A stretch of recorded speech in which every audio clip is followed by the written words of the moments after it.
I want to take this time to explain a term that you may not have heard before, and that is periodization. Periodization really is used in all sports, and it only is coming, really has come to golf in 1997, kind of when Tiger came around. So you've heard about tour players talking about how they want to peak for majors. This is periodization. Think about football, for example. They have summer training camp. That's when they're working on their technique, their blocking skills, their tackling, whatever it is. In baseball, they have spring training camp. Well, after that, then they go to preseason where they're playing games. Sometimes they might play their starters, sometimes they won't. Sometimes in college, they'll just start you at the 20-yard line and they just play. So there are different ways you're doing. You are making sure that your players are working on they're doing the right plays. They're working on, are they doing the right blocking schemes, whatever it is. In golf, it's the same concept. We go through a technical phase, a pre-competition phase, and then competition. In technical, we are working on our swing. We are working on the perfect connection golf swing. If we're working on chipping, we're working on the 2-club drill. We're working on the drills that are important for us to have proper technique. When we go into pre-competition, we're gonna do games like the 5-point game. We might go on the course and play from the front tees where we're working on wedge distances. We might do other things like we are going out on the course and we are gonna miss greens on purpose, so that way we stress our short game. You might have heard of a game called 2-ball, worst ball. You could play 2 balls off the tee, take your worst ball. Play 2 balls from there, take your worst ball. Play 2 balls from there, take your worst ball, and play in.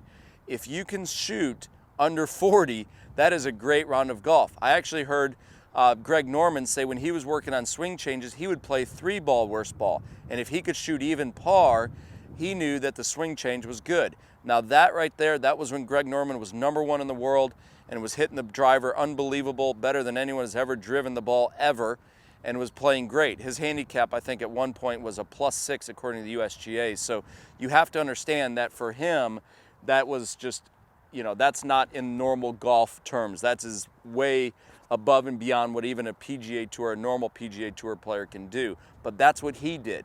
He was in pre-competition. He was trying to take his swing technique, put it under a little bit of pressure where he got to hit different shots and see how it reacted.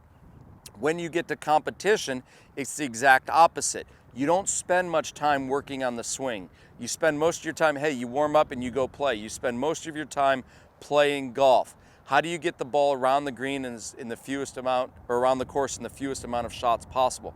That is periodization. For you to take your game to the next level, and I don't care if you're trying to break 100, 90, 80, or break 70 like I teach my tour players and I teach my junior academy kids that work with me every day, we are doing the same thing. You have got to take your phases from, hey, I need to learn how to hit the chip shot like CJ said. I need to work on the L to L drill for my perfect connection swing so I can stop slicing it and I can hit the ball better. You go from there. You start practicing the quadrants on the range like we talked to you about.